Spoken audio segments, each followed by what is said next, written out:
The new Houston Rockets front office has a huge decision to make. A new report says the Knicks could be interested in Russell Westbrook if he's available. Did you see his bubble playoffs? Of course he's available. This video explains what Daryl Morey's replacement Rafael Stone could do and why actually trading Russ and James Harden makes the most sense. Hey, it's Casey. Welcome to AM Hoops. Still coming out with 5 videos per week in the offseason because there is so much to talk about.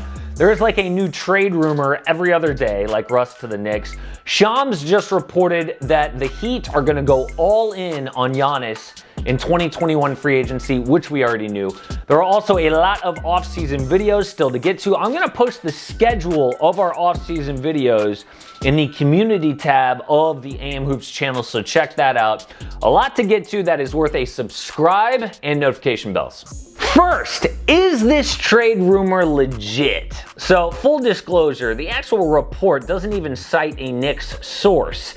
It says from SNY, quote, some agents who represent top point guard free agents believe the Knicks would poke around on a potential Russell Westbrook trade if Houston makes him available. Okay. Pretty weak, right? But it still caught my eye because someone's actually interested in this dude. I mean, after another good regular season, he failed again in the playoffs. Russ averaged about 18 points per game, shooting 24% from downtown, 42% from the field, hitting half his free throws. That is awful. Now, I am not hating on Russ. I do think a team built around him would win a lot of regular season games and be exciting. But he's owed over $130 million over the next 3 years. Someone with Russ's numbers would be great at Kevin Huerter's salary, not at Kevin Durant's salary. And that fact is key to why I think trading both Russell Westbrook and James Harden makes sense. James Harden wants to compete for a title the rest of his prime years. If the Rockets trade Westbrook, they would get almost nothing back for him. Trading his $130 million over 3 years would actually get them barely under the salary cap. They wouldn't get Mitchell Robinson or RJ Barrett or draft picks to use in another trade. The Rockets would get back veteran shooters like Reggie Bullock or Wayne Ellington. James Harden would waste away his final years with that kind of a trade. So the only realistic option is to trade both. And it makes sense for the Knicks too. They've been stockpiling draft picks for a huge move like this, and it would take a historic amount of picks, which we'll see later in the video. But to make this point even more clear, here's what just trading Russell Westbrook would look like. For the Rockets, it's a great trade because of the money, the playoff failure, and the awkward fit on the court. But here's my question. What about microball? The only reason Houston traded Clint Capella was because they didn't want two guys who can't shoot.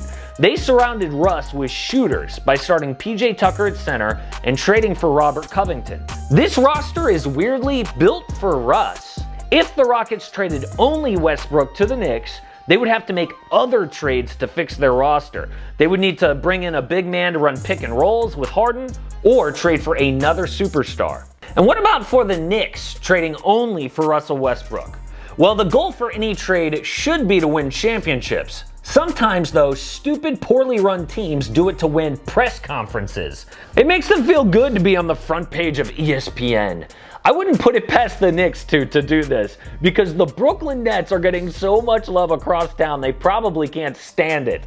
This trade would definitely create buzz at MSG, but would it create wins? No way! Yes, the Knicks need a point guard, but not someone who dominates the ball and can't shoot. Westbrook only thrives surrounded by shooters. Russ on the Knicks would play with Mitchell Robinson and RJ Barrett, who also can't shoot. Russ's money would dominate their cap for 3 years. It would be bad for their young players. Someone like Chris Paul makes sense because he is a pass-first point guard who shoots well and is a leader. So again, this trade only makes sense for both teams if it involves both Westbrook and Harden. So trade number 1 is Taj Gibson, Julius Randle, RJ Barrett, Mitchell Robinson, and 6 first-round picks to the Rockets for Harden and Westbrook. Here's why this trade costs a historic amount of picks. The Paul George trade cost 5 first-round picks, 2 pick swaps, and a young talented player because Kawhi Leonard came too. In this trade, Harden is an MVP still in his prime, and RJ Barrett / Mitchell Robinson are not as talented as Shai Gilgeous-Alexander. The Rockets do this to go in full rebuild mode.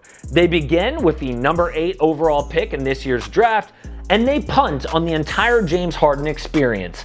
Look, they paired lots of all-stars with him over the years. Nothing worked. They tried. The Knicks do this to take Harden and Westbrook's game to the Eastern Conference with Tom Thibodeau as their head coach. They are surrounded by shooters, and their little fashion shows just fit better in America's fashion capital. If the Rockets don't want to rebuild though, they could send those picks in a 3-team trade that looks like this. The Rockets get Bradley Beal and Mitchell Robinson. The Knicks get James Harden, Russell Westbrook, and Houston's 2023 first. And the Wizards get cap filler, RJ Barrett, and 5 first-round picks. Okay, lots to break down here. So the Wizards do this because it's the best package they can get for Beal. Laker fans are dreaming Beal's coming to LA. They can offer like 2 firsts plus Kyle Kuzma and Alex Caruso. This package is so much better. A good young player in RJ Barrett plus 5 first-round picks.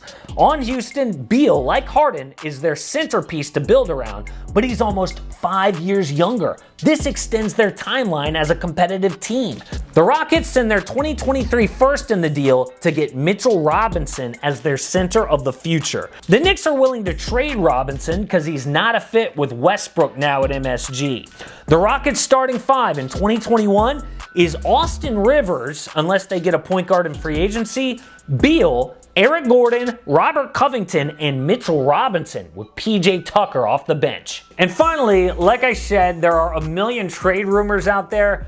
Here's one about Houston being interested in Joel Embiid. The tweet says, Houston is interested in trading for Sixers big man Joel Embiid, hearing everything is available except James Harden. Well, there is a way to get Embiid to the Rockets and Russ to New York. It's a 3-team trade with Russ, PJ Tucker, Rocco, and Eric Gordon to the Knicks, Joel Embiid and Julius Randle to Houston, and Bobby Portis plus 4 first-round picks to Philly.